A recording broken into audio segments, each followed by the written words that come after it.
Welcome to the Joe Cohen Show. Join me as I share my experience with biohacking and invite top health experts to explore the latest technology, supplements, research, and resources for optimizing your body and brain. Hey everyone, I'm here with Dr. Darshan Shah, and he was recommended by a good friend of mine as his clinic is really doing cutting edge stuff. So I'm having him on the podcast to find out what he does at his clinic and how he's able to extend people's life. He's a well-known health specialist, surgeon, author, entrepreneur, and founder of Next Health, the world's largest health optimization and longevity clinic. He has performed over 1,500 surgical procedures and advised thousands of patients on how to optimize their well-being and extend their lifespan. Dr. Shah completed his medical training at an accelerated program at the University of Missouri and the Mayo Clinic, earning his medical degree at the age of 21. Wow. Very bright guy. He has also earned alumni status at Harvard Business School and Singularity University. So first of all, thank you for coming on. I appreciate it. My pleasure. I'm so happy to be here, Joe. Thank you. I love the work that you're doing. Awesome. Let's say I come to your clinic and say, hey, Dr. Shah, I want to extend my lifespan. Take me through the journey a little bit. Yeah, what's interesting, Joe, is that this whole lifespan extension conversation really just started happening over the last 8 years or so. I think I've been a doctor now for 30 years. And for a long time, it was like, how do we treat disease? What pills are going to work the best for these diseases? And people knew that's not the way that your relationship with your healthcare provider should go. And I found myself sick myself as a physician. I've been a physician for 30 years. 10 years ago, I was probably the sickest I've ever been in my entire life.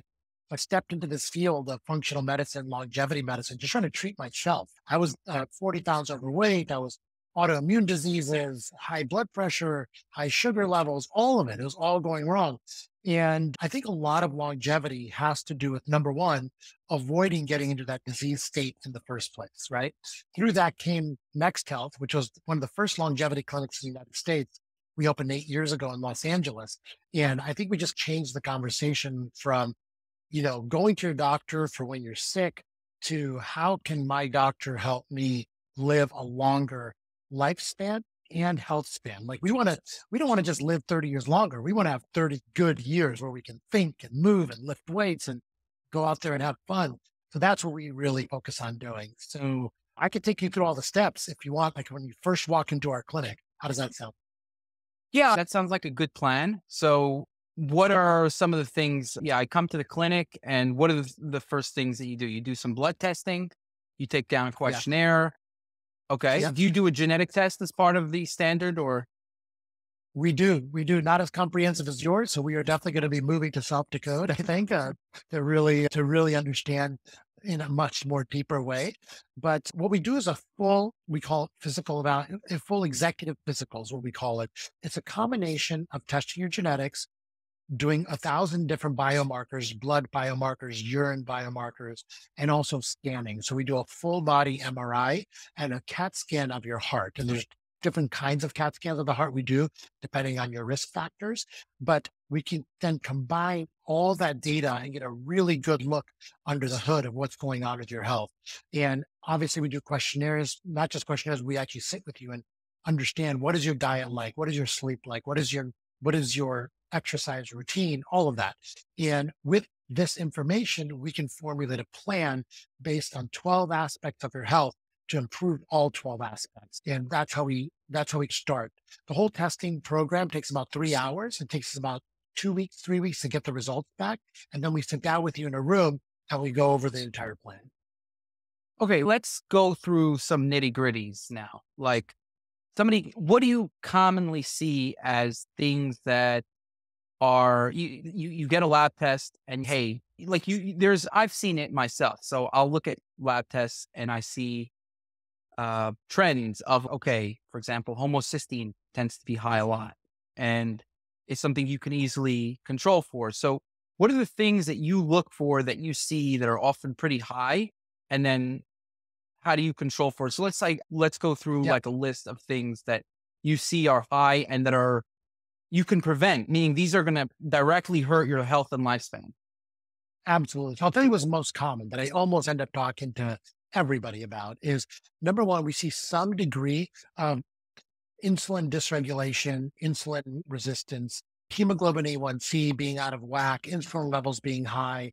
And almost always, I recommend my patients wear a continuous glucose monitor for 60 weeks, just so we can really understand where is our glucose curve, how often are we spiking, what's our average glucose level. So that's number one.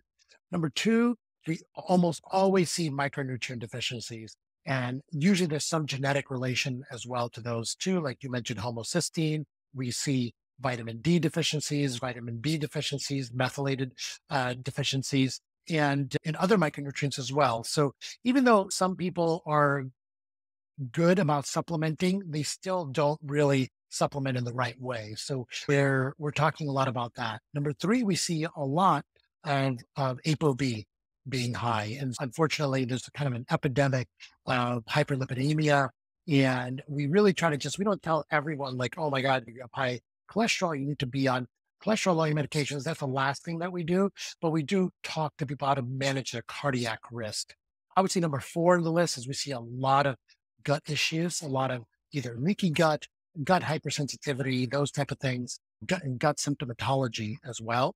And lastly, I would say, depending on your age, we see hormone dysregulation a lot, and whether it be your sex hormones, testosterone, estrogen, progesterone, thyroid hormone, adrenal hormones. So we see a lot of that. And this is like a common constellation in almost everybody. And this is better than anybody, Joe, is like the sooner that information and the sooner you attack it and you start to manage it, the less your ship sails in the wrong direction, right? Like you want to keep your ship aiming in the right direction towards longevity. And the sooner it's the long game, you can keep it in the right direction. And so that's where we spend a lot of time talking about those. Now, we also discover a lot of other things too: mold poisoning, Lyme disease, heavy metal issues, small intestinal bacterial overgrowth. There's a ton of different things that we find that most people just have vague symptoms, and the regular doctor, they just don't have the wherewithal to diagnose these things. And so we can find these in our lab testing.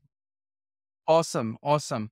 So I love all that stuff. I want to talk about the specifics of each of those factors. So I wrote each of them down, and I think we could dive into each of them because let's talk about insulin, for example. I'm curious about what you want to see: insulin, hemoglobin A1C, fasting glucose.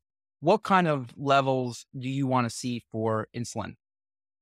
So Josh, this is the critical thing to know here. There's two critical things before we dive deep into each individual number.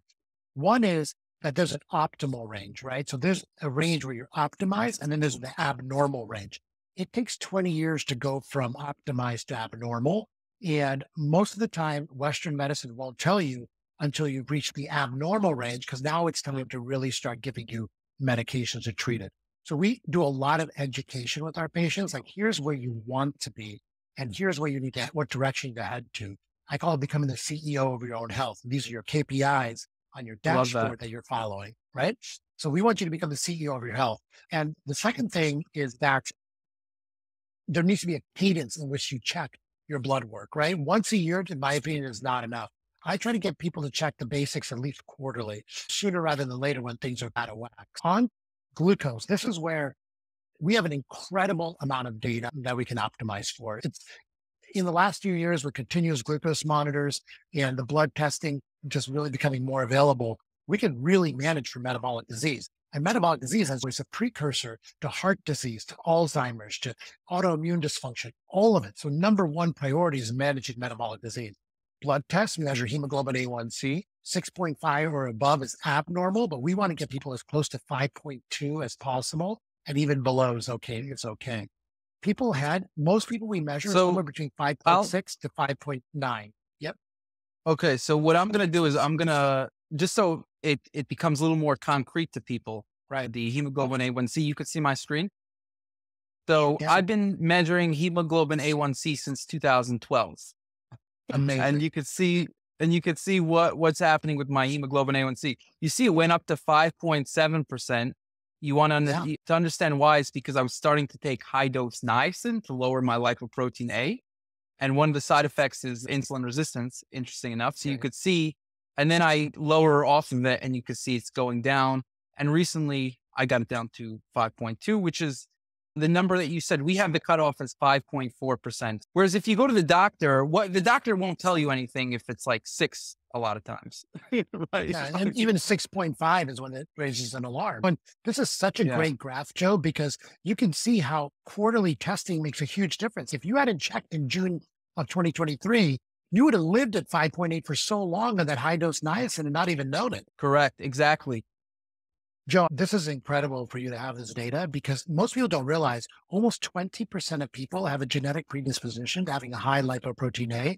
Most primary care doctors, I hate to say it, don't even measure for lipoprotein A. And so they never find out. And lipoprotein A is particularly dangerous because dietary interventions and lifestyle interventions don't really work to lower it. Some of the healthiest people I Correct. know have had a high lipoprotein A for a long time, and they have multiple calcification in their arteries and even their heart valves. So you really got to manage this proactively starting in your 20s if you have a genetic predisposition. 100%. Exactly. And the doctor's never going to, I don't know how I was smart enough in 2012 to ask my doctor to do lipoprotein A. Nobody was talking about lipoprotein A in 2012, but I was just like, Doc, I want you to get my lipoprotein A.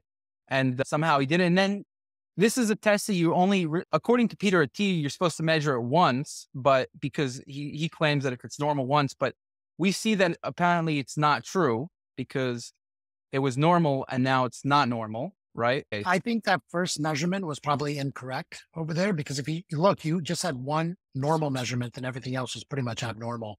So someone, I don't know where that first measurement was done, but that might have been an incorrect one or some other anomaly. I agree with you. Or it could have been not a good test or an incorrect measurement because you could see every other time, even here, I'm taking a PCSK9 inhibitor to lower it and it just wasn't enough time.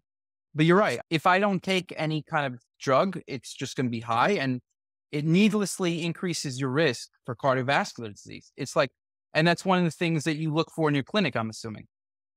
100%. We measure lipoprotein A on everybody. When you have a high lipoprotein A, it's a condition that you cannot really treat with dietary and lifestyle modifications. And I try to really drill that home to the individuals because unfortunately you do need to get on some sort of cholesterol lowering medication because your only strategy right now is to lower ApoB completely. All the harmful cholesterol particles lower it completely with something like a PCSK9 inhibitor. And I think in 3 years, 2 to 3 years, we will have therapies for lipoprotein A. In fact, there's amazing genetic therapies coming out, almost like a vaccine for lipoprotein A that might be coming out. Really interesting stuff. But until then, you just want to manage it until you benefit from these new therapeutics. Yeah, Novartis, I think, is coming out with a lipoprotein A drug. But yeah. Yeah. Joe, isn't it so funny when there's not a drug to treat something that you rarely hear about this biomarker? What's going to happen is once Novartis gets this drug out, everyone in the world is going to go running to get their Lp(a) measured because they're going to be advertising it like crazy. Right. Exactly. Exactly. But that's probably why people don't know about it because there's no drug company telling you about it. So diabetes, you have drugs for diabetes. So everybody knows. The truth is I don't know if it's even that cynical. I think because imagine you get it tested by the doctor and it's high. What is the doctor going to tell you to do if they don't have a drug for it? And usually, even if they don't have, let's say most of the time I think this is the only marker that I'm aware of that is not, meaning you could change it 20%. Like you could see it fluctuates. You could change it about 20, 25%. You're not going to get it down to 6, right? Milligrams per deciliter without drugs. This is only through the PCSK9 inhibitor. And the interesting thing with the PCSK9 inhibitor, I saw a study showing they were looking at if there's a extra benefit to cholesterol lowering drugs. And they only found the benefit if you had lipoprotein A above 13 or 14. And so that kind of, that solidified it in my brain is, hey, look, this makes sense because it brings down lipoprotein A better than any other drug. Are you aware of anything else that brings it down better than the PCSK9 inhibitor? No. The key is to bring down all of ApoB. So if you also have a high LDL, high VLDL, you want to bring all that down as well. And so then you would use like a standard cholesterol lowering medications, but PCSK9 inhibitors are really the only treatment that really is effective, in my view, for Lp(a) at this point in time. Yeah, and so you can see I'm bringing up my ApoB just so you see. What do you have as the optimal range for ApoB, just out of curiosity? So So I like to yeah, keep these are my people results. and you're pretty good. I like to keep people at 100 or less. But we also measure a really important test on people called the coronary calcium score. This is a low dose, I've done that. quick trade.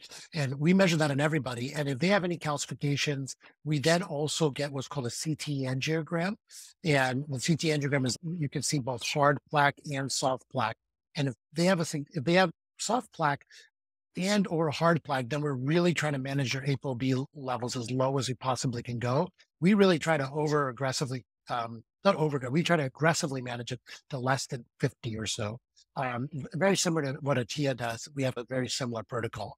We want to reverse plaque, not just stabilize it. You know what I mean? Yeah, 100%. I got this CT score, right? And actually, I'm curious what you think about it. So this is why I'm saying, like, I keep preaching personalized health because, like you said, 1 out of 5 people is walking around with this time bomb, this lipoprotein A, and they don't know about it. The doctor's not telling them to check for it. There is a method to bring it down, and you have longevity clinics like you guys testing for it, but it's a time bomb because it's going to cause calcification.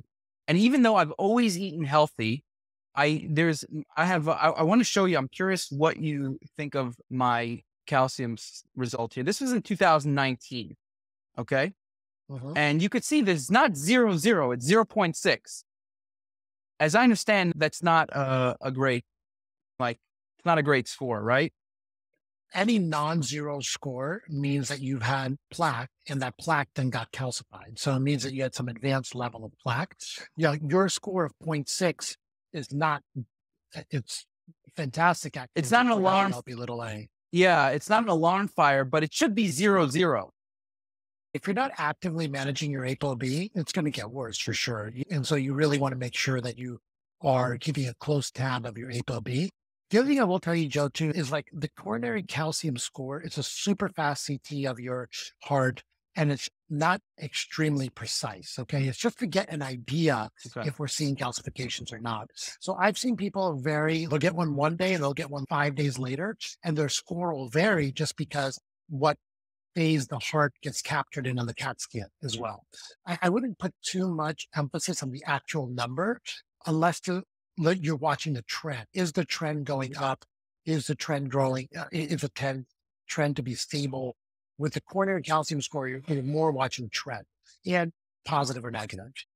I hear you. Yeah. But still, yeah, I see what you're saying. But I guess the most concerning is just that my LDL cholesterol, my ApoB, my LPA, all were always higher.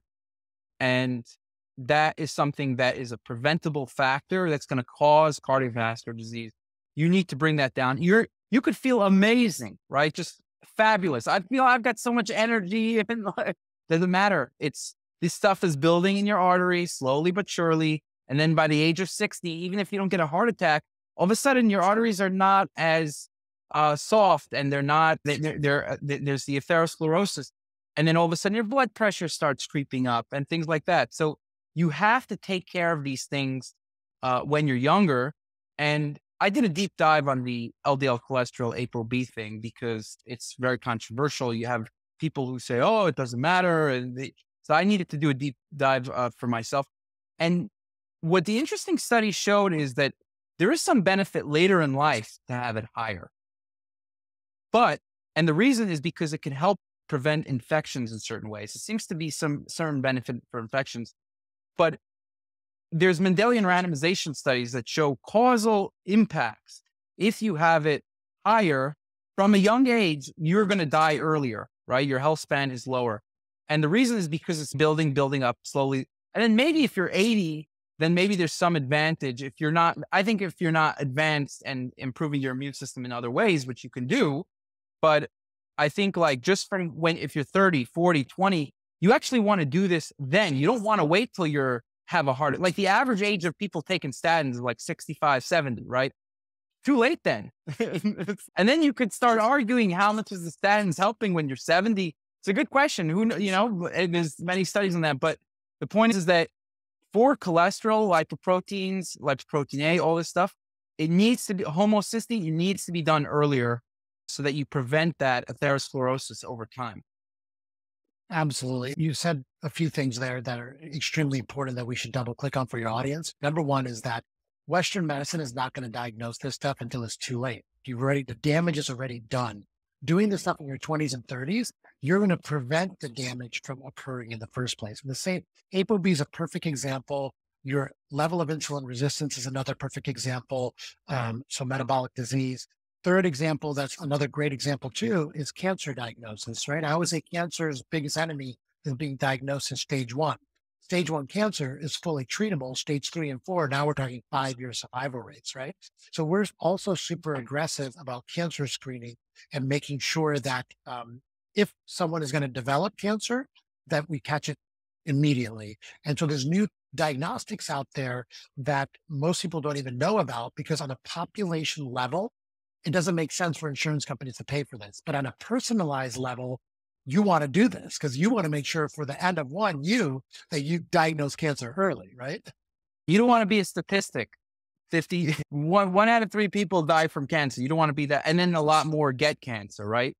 Exactly. Very interesting. Yeah. So there's a lot of cancer markers that you could check in the blood. I've done an advanced cancer panel. I'm going to get the results. Basically, it's looking for any kind of cancer cells in the blood. That might be what you're referring to. Is that true? Yes, exactly. So there's a new test called a liquid biopsy, and the liquid biopsy finds what's called cell-free DNA. So this is DNA that's been shed from active tumor cells that are now in your bloodstream. So this is not cancer risk. There's BRCA, which is a cancer risk gene that you know about. This is actually finding cancer's genetics in your bloodstream that you have an active stage 1 cancer. And I like this test a lot for a few reasons. It finds 50 cancers that usually get never detected until they're symptomatic. And it finds them earlier rather than when it's too late. You want to hear about the one health hack that is sure to change your life? Okay, here it is. Subscribing to this podcast. 67% of listeners aren't subscribed to the show, so please don't forget to show your support by hitting the subscribe button now. You'll not only be supporting the show, but also investing in yourself and your health journey, all while helping to keep us ad-free. I tell people, if you're the CEO of your own health, you're not going to hire a consultant once a year for 15 minutes to look at your numbers that are minimal, right? You're going to collect numbers on a very frequent basis. You're going to collect as many numbers as you can. You're going to look at them on a frequent basis, and you should understand them. It's fine to hire a consultant, but you should also understand what they mean as well. So I love what you're doing with SelfDecode because it gives people that dashboard to run their health like they would run a business, right? Absolutely. Yeah. And I think the biggest ROI on anything that I've ever done in my life is for sure my health. I got into this the same way as you. I was sick. I was doing everything I was supposed to do, right? Following good diet, exercising, and I was still sick. I was like, what the fuck? What the hell's going on here? Yeah. And then I'm like, it's got to be, let me check my lab tests, right? And then the doctor never, ever told me anything. You could see that. So you could see, by the way, that I've always been eating healthy. I tested in 2012 already. It's like, what? It's good. 2012, I'm like, I need my fasting insulin. And you can see I tested in 2013. Like I'm testing this as time goes on. And so you could see I'm already in 2012, 1.8 or what is that? So yeah, 1.8. Yeah. Like I'm always like, I've been trying to be healthy for a long time. So insulin was always something that I think that was always fine with me. Everybody's got a different genetic predisposition. Some people have the blood sugar problem, they're obese. And so you're seeing when people are obese, that means like insulin is going to be one of those factors. They're producing too much insulin and that puts weight on. Many people who are obese do have a high fasting insulin. However, there are also many people that don't, and they're obese for other reasons. There's also many skinny people, the term skinny fat, that are skinny, but then they have a large amount of visceral fat and they also have high insulin levels. So I guess the reason I'm saying this is don't be lulled into a false sense of confidence or security just because you're not overweight. You could still have a high fasting insulin and metabolic disease developing. And we see a lot of athletes in our practice. And these are athletes that are doing like ultra marathons and they're overtaxing their body and is causing a degree of metabolic syndrome just by doing that, inflammation and also high insulin levels. So these people look incredible, yet they have metabolic disease as well. So it can sneak up on you for sure. That's really interesting because you would think, oh, somebody's fit, they're running marathon, they're really healthy. All of a sudden you check their blood and wait a second, you've got diabetes, your insulin's high. What Yeah. they're insulin resistant. You would never think of that. I want to ask you about what is your ideal glucose range? You know what? We like to see fasting glucose like in below 100 is where we like to see it. And your average glucose for the day, somewhere between 100 to 110. What I would say about this is I wouldn't overly concern yourself with slightly high numbers first thing in the morning, because there's another thing that's at play there is a lot of people, when they wake up first thing in the morning, their cortisol levels goes high. It's just a natural thing that happens in the morning. And having a higher cortisol level will also cause a release of glucose as well. So I think the key here is everyone should really consider wearing a CGM, a continuous glucose monitor, for 6 to 8 weeks and really understand like what is their average, what's causing them to spike. And this is the long game here for sure. The longer you are able to manage your glucose levels and prevent spikes and have a stabilized glucose level throughout the day, you're going to be way ahead of the game. So I use it for 6 to 8 weeks with my patients. I use it as a time for them to re-educate themselves on their relationship with food. And I have them read a book. There's this great book, I don't know if you've seen it, by Jesse and Shepe, called The Glucose Revolution. 4-hour read. You learn everything you need to learn to manage your glucose curve. And the combination of educating yourself and the data together, it's so powerful. That's awesome. Yeah. You want your cortisol to spike in the morning. And I have worn a continuous glucose monitor and my glucose was pretty good throughout. Like it usually is steady at around 90. And so I think when I'm doing these tests in the morning, there's actually a healthy spike in cortisol, which, by the way, this is why you need to do more than one test, right? If you go to the doctor, they'll just do this fasting glucose and they will look at me and be like, just based on this one test, you might look less healthy than somebody with a fasting glucose of 80 or 85. But then when you look at the other tests, like HbA1c, like fasting insulin, you start to see a completely different picture that this person is much more metabolically healthy. And then also for me, I'm wearing I've worn a fasting continuous glucose monitor. For me, I'll tell you something, it bothers me because the pin sticks in my muscle a little bit. So Okay. I don't have enough fat for the pin to stick into. And so then after I take it out, it still bothers me for like weeks. There's a little bit of, feels like that pin. So I've done it once. I've done my duty. It lasted Yeah. 2 weeks and then it fell out. But I agree. I think doing it once in your life to get an idea of what's going on is ideal. And I love that you guys also have that in your clinic. So we went through insulin. Okay, we went through ApoB, micronutrient testing. Okay, this is a little Yes. tricky because what do you test for? How do you test micronutrients? I'm curious what your opinion is. Right. So you're right. Micronutrient testing is tricky. We use a Vibrant America test that tests for both intracellular and extracellular micronutrient concentrations. So we get a much better idea of what's the cell actually absorbing. Now, what I tell people about micronutrient testing is it definitely gives us a good indication of where you are with your diet and also your supplementation protocol. I wouldn't freak out just because you have some numbers that are low or high, but there's certain numbers that need to be managed, as like vitamin B levels, vitamin D levels, and some levels of other micronutrients and also trace elements as well. And so I think it's good to understand what those are and where you could fill in holes with your diet and your supplement protocol. Absolutely. I've actually found the micronutrient testing quite helpful for me. And meaning, and just checking serum levels, not the fancy stuff like intracellular, Mhm. just checking serum levels. I found that what was low was if I would take it, I would feel much better from it. And then you Great. obviously you see the result going up as well. So for example, I was low on B1 as an example, that when I got an infection this July 31st, all of my B vitamins died. Your body burns through B vitamins like crazy. And after Nice. that, I learned that I need to take way more B vitamins when I'm starting to feel like an infection coming on. So you have to check that stuff. So you check the serum levels, or you do just the micronutrient, like the intracellular with a special test? No, we do serum levels and intracellular. We do both because it's exactly what you. Okay, you So the guys are really intracellular, advanced. yeah, the intracellular one is we don't do that all the time because it is an expensive test, but we do at least once or Mm, twice, once a year, because sometimes your extracellular levels, your blood levels will be normal, but we still have an intracellular deficiency, in which case we need to boost it further. So I would say it's a good test that you should do once a year, maybe, but you don't need to necessarily do it all the time. But what you said on your vitamin B levels, especially like you can see that when you're sick, you need extra micronutrients, right? Because your body's burning through them.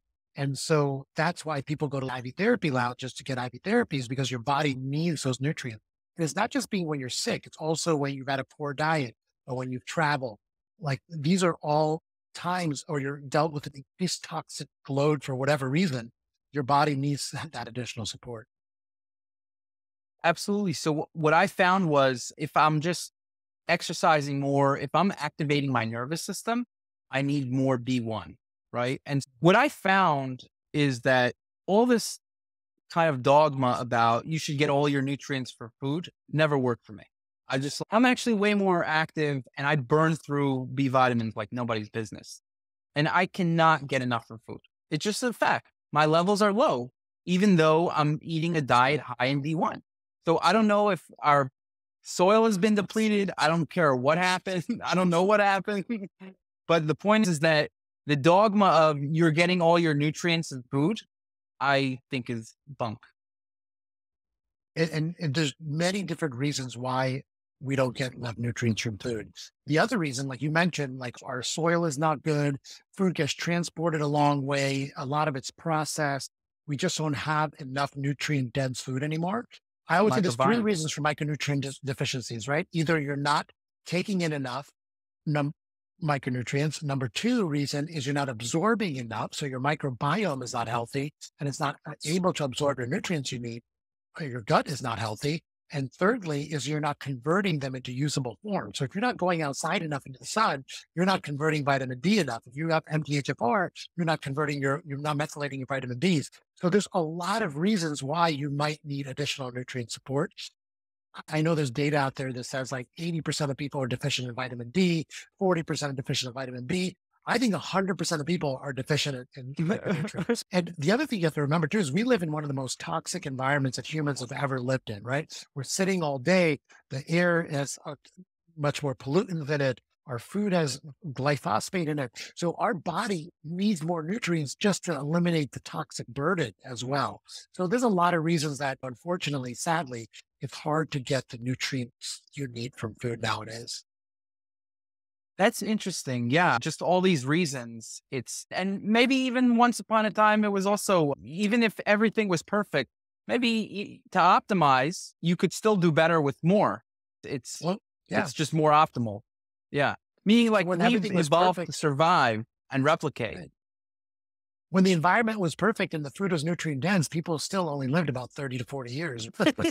Exactly. You survive, you replicate, and then you die, right? So it's Right. not meant, you're not meant to live just based on nature and eating or whatever regular food to 90, 100, which is what most people want to live these days, healthy, right? And we're obviously dealing with a whole bunch of other stuff.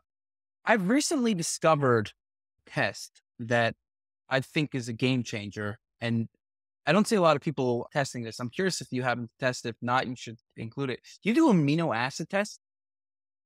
We just started looking at amino acid testing, actually. Vibrant is actually providing that test as well now for us.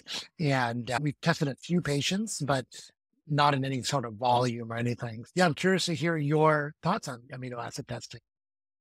Game changers. So the reason I actually got interested in amino acid testing is because my team and we were starting to find a lot of research studies that showed, for example, like this, if you have higher levels of this amino acid and genetically higher levels of this amino acid in the blood, then then it's correlated with this, meaning there's a causal impact on levels of amino acids in the blood with all different kinds of conditions.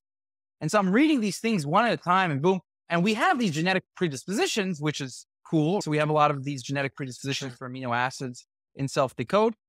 Still, obviously, it's better to check what actual levels you have in the blood. So the genetics is one thing, but you still want to check if you can. So I did the amino acid tests, and my diet is like all meat. Like I'm mostly eating meat. Okay. And I was still deficient in a bunch of amino acids. Interesting. And I made changes based on this stuff.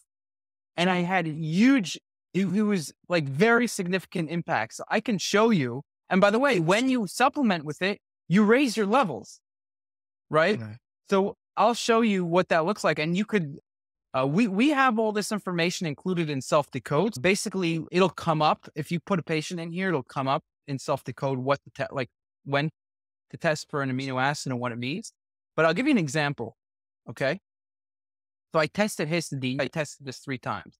October 19th, November 4th, November 9th. And the reason I tested it twice in the beginning is because I want to make sure that it's not a fluke, right? I'm like, okay, Sure. let me continue this. And so you see, histidine was low twice. What the hell, right? I eat a high protein diet. I'm eating mostly protein. And why is my histidine low? And it turned out, and there's good research on histidine, that histidine turns into histamine. And I need more histamine in my gut and my brain, because in the brain, it causes wakefulness. In the gut, it causes stomach acidity. And I always felt like I needed my gut to be more acid. And so what I did was I supplemented with hydrochloric acid, apple cider vinegar. But I was like, these are kind of Band-Aids, right? What's the underlying cause of my lower acidity in the gut? And this is a hypothesis of mine. And all of a sudden I see histidine is low, and histidine converts into histamine. And I just connected the two. And so what I did was, you see the third test, I took 1.5 grams of histidine, my blood level would go up. Okay. And I'll just tell you an interesting experiment I did. I took it at 9 p.m., which was not the best idea. I could not go to sleep until 9 a.m. It kept me up. And I'm usually like, when my circadian rhythm goes and I get tired, boom, I'm out like a rock. I fall asleep in 1 to 2 minutes. This thing kept me up for 12 hours, no matter what. Like I could not go to sleep. And what that means is I was very deficient in this histidine. And when I took histidine, it just all of a sudden boosted this histamine production. Now, I want to show you something else really cool. When I took histidine, I want to show you something else. Vitamin B6. Okay. Wait, vitamin B6. Okay. My vitamin B6 was always tended to be like 70. And again, it went down to this 13.5 when July. This is July. Like I said, I'm burning through B vitamins. I tested a bunch of times, 70, 70, 70. I think it just probably doesn't detect it after 70. I don't know, but it's consistently 70. All of a sudden, November 9th, when I took this histidine, I was taking histidine. It went down to 9.6, no infection. This is the only B vitamin that tanked. Every other B vitamin stayed up. Meaning when I have an infection, every B vitamin tanks. Every single one. Biotin, B12, B9, just the whole shebang. Okay, I can show you each B vitamin.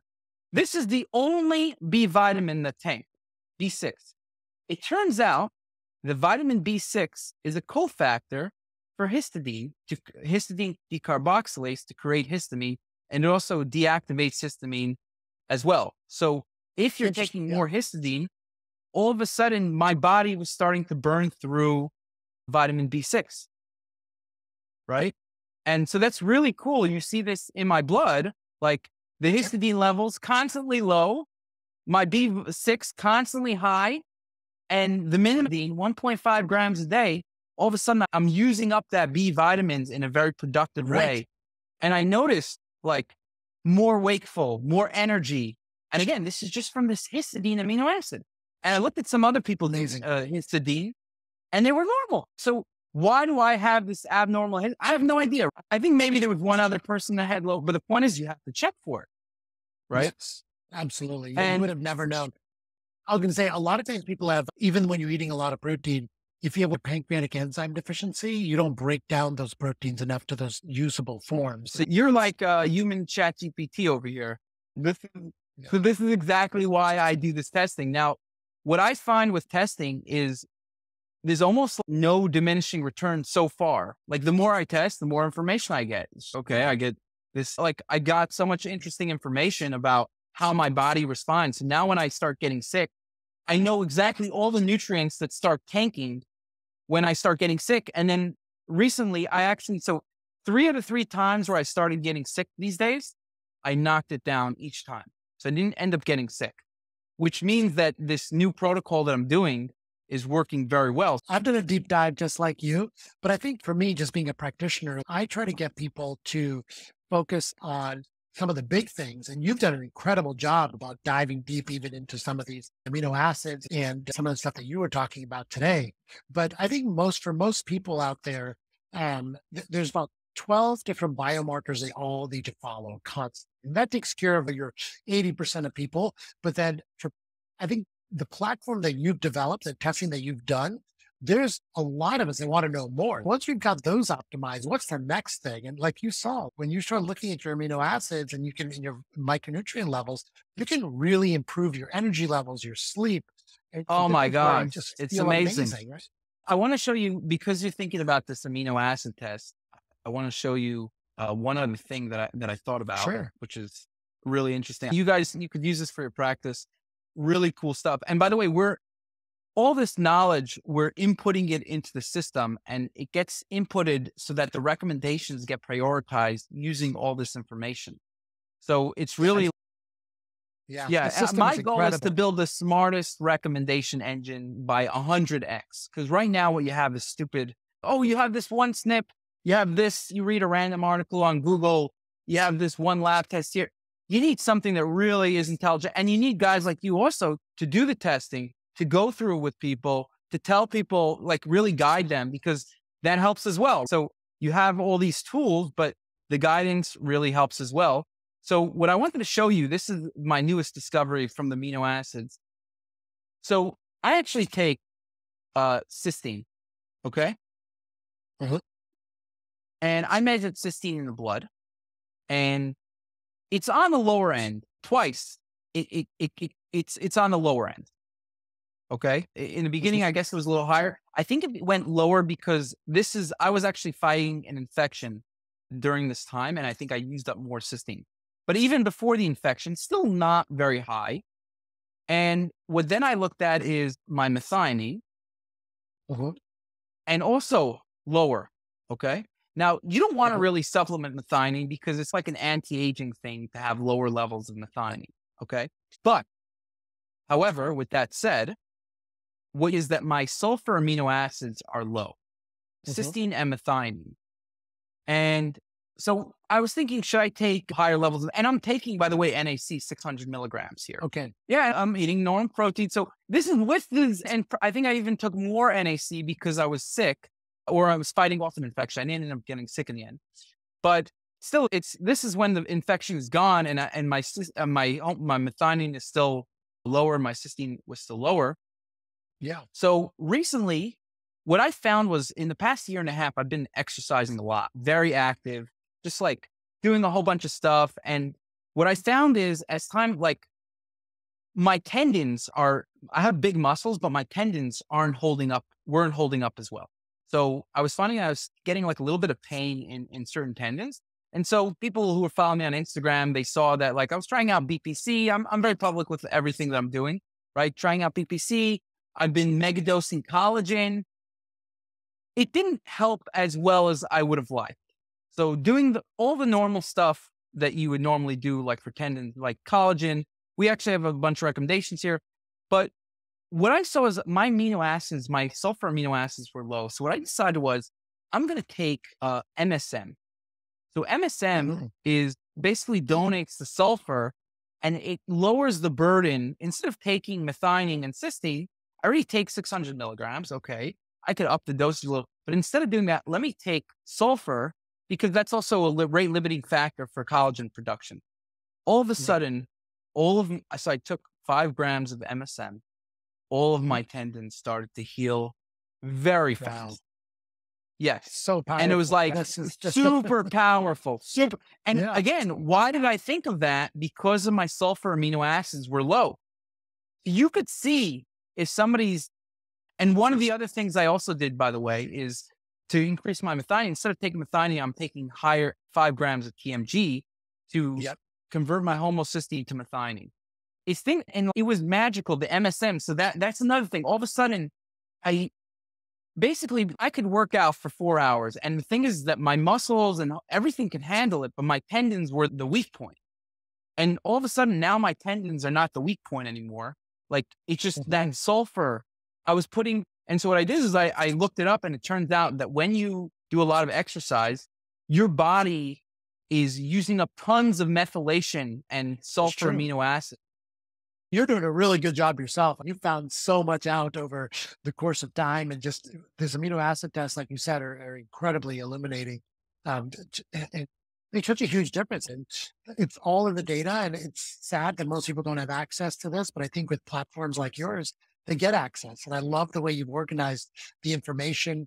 And what I really love about your platform is for everything you say, there's 4 or 5 data points. Click here to go to the study, which is fantastic. I love that.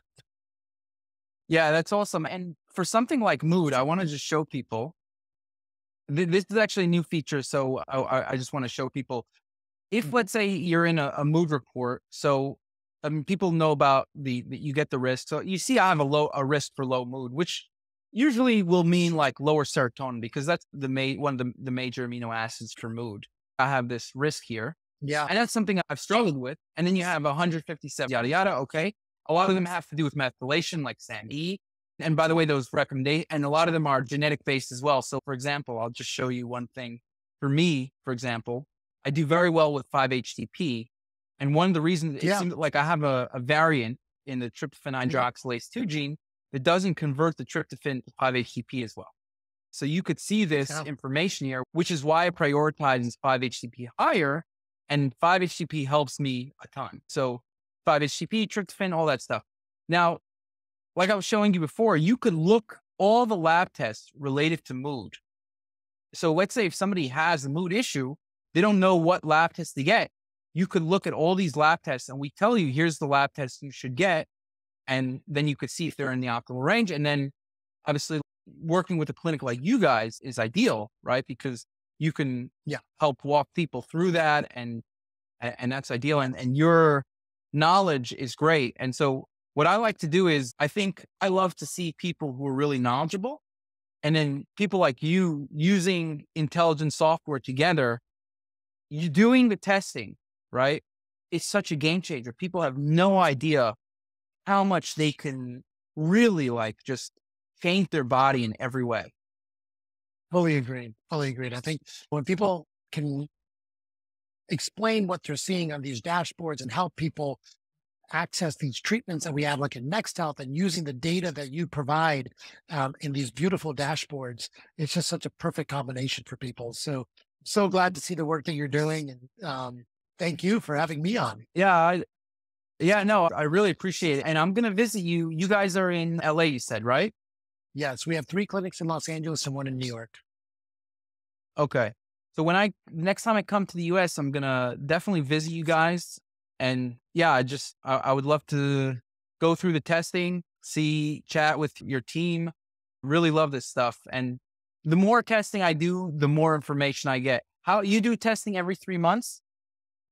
Yeah, we do biomarker testing every 3 months. We don't do the full panel on everybody. We hone in, but Right. once a year, we do it the full panel. What about on you yourself? How often do you do it? Yeah, I do it. I do my full panel like probably once every 6 months. I'll do it because I'm Mm, really trying to optimize. So I want to right. check all the access to it right there too.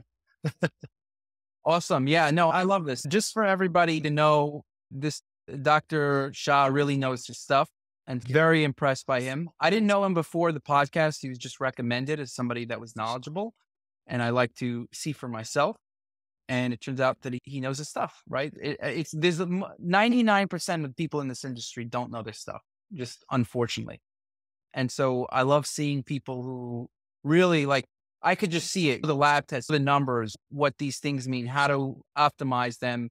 what, I mean, it's a shame. Doctors, they go to medical school for all this time and they don't know anything about this stuff. What? Like, it's nuts. Like, you were a doctor, you probably didn't know this stuff, and you did a whole bunch of your own research and you discovered all this, right?